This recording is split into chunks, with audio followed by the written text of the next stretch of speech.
आज हम लोग पॉलिनोमियल्स को देखेंगे। पॉलिनोमियल्स का हिंदी होता है बहुपद। जैसे नाम से ही है बहुपद। बहु का मतलब होता है अनेक और पद मतलब पद। जिसमें अनेक पद हो उसको बहुपद कहते हैं। जैसे x + y + 3 ये बहुपद है। x भी बहुपद है, 0 भी बहुपद है और x² + 3 भी बहुपद है। यानी जिसमें चार अचर का संयुक्त हो या सिर्फ एक टर्म हो उसको हम बहुपद बोलते हैं। अब बहुपद को मेन रूप से दो भागों में वर्गीकृत किया गया है। पहला है बेसिस ऑन टर्म्स। पद के आधार पर बहुपद। तो पद के आधार पर बहुपद भी कई प्रकार के होते हैं। जैसे एक पदीय बहुपद जिसको इंग्लिश में हम लोग बोलते हैं मोनोमियल, पॉलिनोमियल।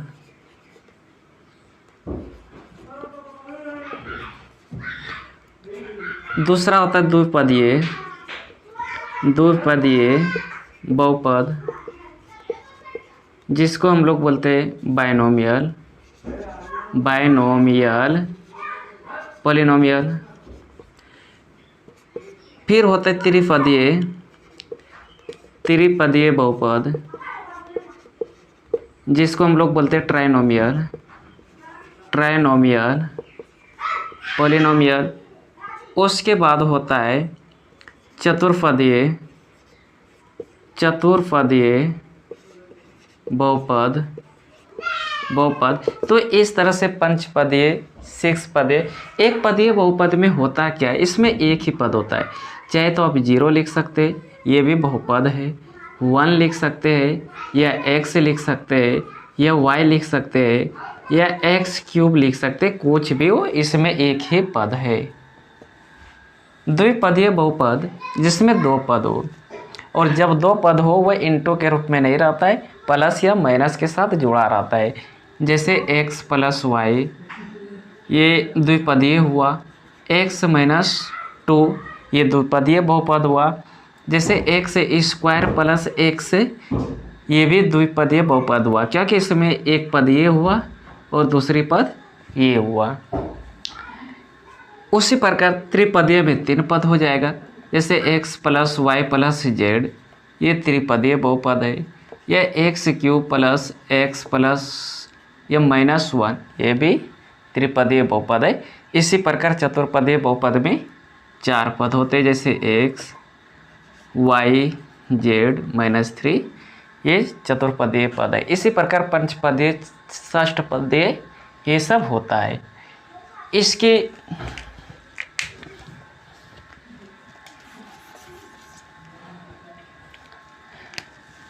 इसके टाइप्स, दूसरा टाइप्स है बेसिस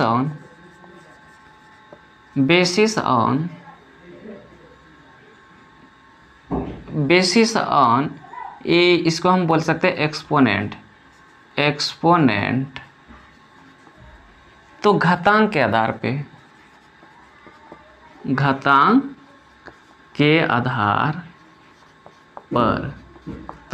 के आधार पर बहुपद भी कई प्रकार के होते हैं।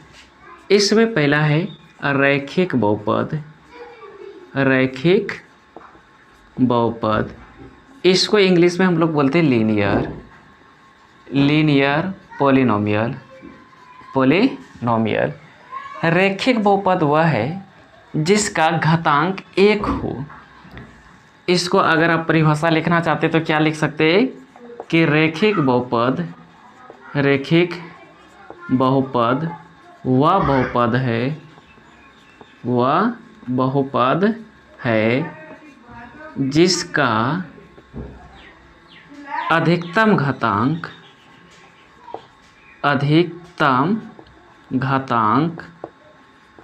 केवल एक हो। तो जिसका अधिकतम घातांक केवल एक हो उसको हम लोग बोलते रैखिक बहुपद। इसके एग्जाम्पल देख लेते हैं, जैसे x + 1 ये है रैखिक, क्योंकि x की अधिकतम जो पावर है वह 1 है।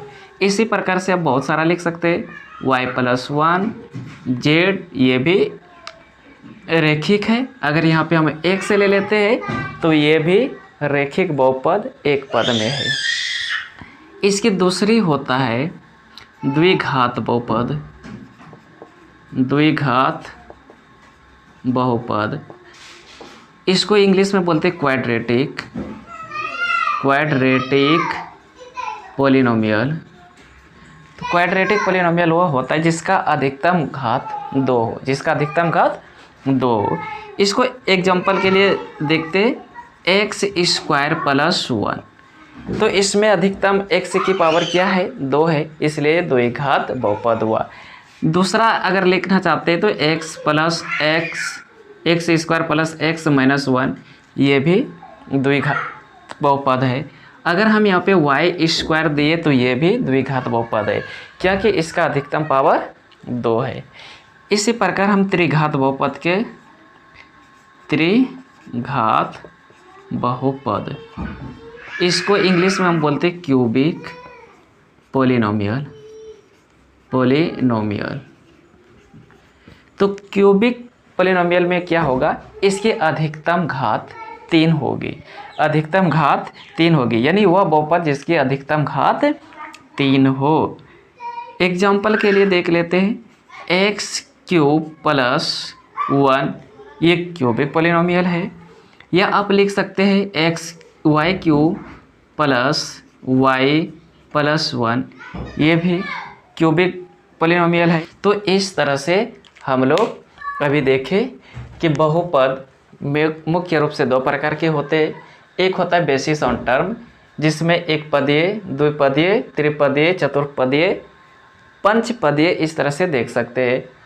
और दूसरी होता है बेसिस ऑन एक्सपोनेंट्स, यानी घातांक के आधार पर। घातांक के आधार पे हम लोगों ने अभी क्या देखे कि रैखिक बहुपद लीनियर पॉलिनोमियल जिसकी अधिकतम घात 1 हो, द्विघात बहुपद यानी क्वाड्रेटिक पॉलिनोमियल जिसकी अधिकतम घात 2 हो, और त्रिघात बहुपद क्यूबिक पॉलिनोमियल्स जिसकी अधिकतम घात 3 हो, चतुर्पदीय बहुपद जिसकी अधिकतम घात 4 हो।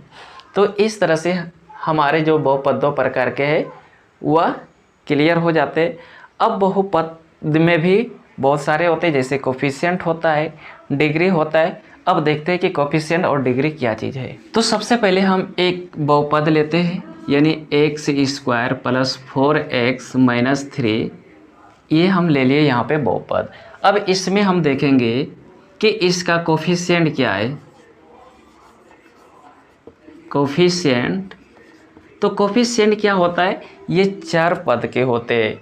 कोफिशिएंट यानी जो चर के साथ गुणा के रूप में रहते हैं, इसको हिंदी में बोलते हैं गुणांक।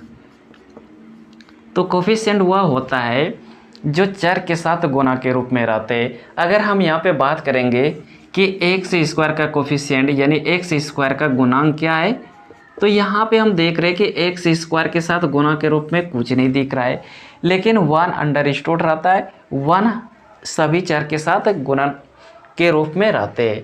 तो यहाँ पे हम x² का गुणांक 1 कुछ नहीं तो 1 है। अगर हम x के गुणांक की बात करें तो x का गुणांक मेरा है +4 यानी 4। अगर यहाँ पे हम बात करें डिग्री की, अगर हम यहाँ पे बात करें डिग्री की, तो यहाँ पे डिग्री मेरा क्या है, तो डिग्री क्या होता है तो हम लोग देख लेते हैं कि डिग्री क्या है। तो जो डिग्री है ना, बहुपद यानी बहुपद के अधिकतम घात को डिग्री कहते हैं। तो क्या है कि बहुपद के जो अधिकतम घात है उसको हम लोग डिग्री कहते हैं। अब इस बहुपद में अधिकतम घात क्या है, तो यहाँ पे 1 है और यहाँ पे 2 है, तो इसलिए इसकी अधिकतम घात यहाँ पे 2 है, इसकी अधिकतम घात क्या हो जाएगा, तो ये 2 हो जाएगा। इस तरह से और हम लोग एग्जांपल में देख सकते हैं, जैसे 3x³ माइनस 4x² प्लस 4। अगर यहाँ पे हम x² के गुणांक की बात करें तो x² के गुणांक यहाँ पे -4 है, x² के गुणांक क्या है, -4 है। अगर हम x³ के गुणांक की बात करें, x³ गुणांक की बात करें तो x³ का गुणांक यहाँ पे +3 है। अगर यहाँ पे अगर हम x की बात करें कि x का गुणांक क्या होगा, तो x का गुणांक क्या है, तो इस बहुपद में हम लोग देख रहे हैं x कहीं भी नहीं है। तो अगर इस बहुपद में x के गुणांक बोले तो x का गुणांक x नहीं है, इसलिए x का गुणांक 0 है। क्या कि हम इसमें ऐड या सब्ट्रैक्ट क्या कर सकते हैं कि 0 गुना x, तो x को जब 0 के साथ गुना करेंगे तो वह खुद क्या हो जाएगा, 0 हो जाएगा।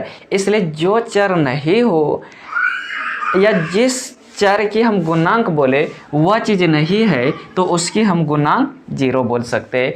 अब इसी प्रकार अगर हम यहाँ पे घात की अगर यहाँ पे हम डिग्री की बात करें, यानी यही बहुपद ले लेते हैं और इस बहुपद में हम बोलेंगे कि भाई डिग्री, तो इसमें देखो डिग्री क्या है, तो यहाँ पे डिग्री आपका हो जाता है, तो अधिकतम ये पावर क्या है, तो यहाँ पे अधिकतम पावर है 3, इसलिए यहाँ पे डिग्री हो गया मेरा 3। अगर यहाँ पे मान लेते दूसरा एग्जांपल लेते हैं, जैसे 4 प्लस यानी 4 ही ले ले तो 4 का बोलेंगे डिग्री क्या है, तो डिग्री इसमें हम देखते हैं कि चर है ही नहीं, जब चर नहीं है तो डिग्री भी नहीं होगा। तो यहाँ पे 4 बहुपद में डिग्री हो जाएगा 0, क्योंकि डिग्री जब भी लेते हैं तो वह चर पद का होता है, गुणांक भी लेते हैं तो वह चर पद का होता है। इसका अर्थ है कि गुणांक 0 होता है और डिग्री भी 0 हो सकती है। तो आई होप ये कंसेप्ट आपको समझ में आ गया होगा। इसी तरह से नए वीडियो पाने के लिए आप इस चैनल को सब्सक्राइब कीजिए, लाइक कीजिए और ज़्यादा से ज़्यादा दोस्तों को शेयर कीजिए ताकि सरल हो सके, इजी वे से समझ सके। हम इसी मैथ पे ही काम करने वाले हैं। Thank you.